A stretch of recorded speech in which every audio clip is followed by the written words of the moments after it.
আপনি কি মনে করেন একজন ডাক্তারের জন্য কেবল ক্লিনিক বা হাসপাতালে ব্র্যান্ড থাকাই যথেষ্ট?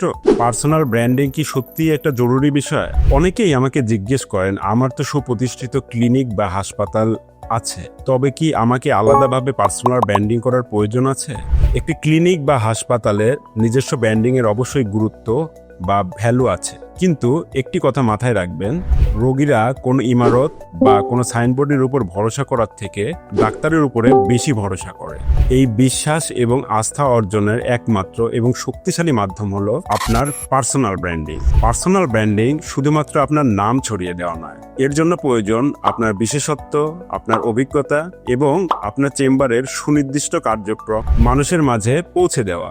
আপনাকে আপনার চারপাশে এমন একটি ইম্প্যাক্ট বা ইতিবাচক প্রভাব তৈরি করতে হবে যা শুনে রোগীরা নির্দ্বিধায় আপনার উপর ভরসা করতে পারে। তাই হাসপাতাল বা ক্লিনিকের ব্র্যান্ডিং এর পাশাপাশি আপনার পার্সোনাল ব্র্যান্ডিং এও সমান গুরুত্ব দিন। এ বিষয়ে আরো বিস্তারিত জানতে আমাদের ফেসবুক পেজটি ফলো করে রাখুন। ধন্যবাদ।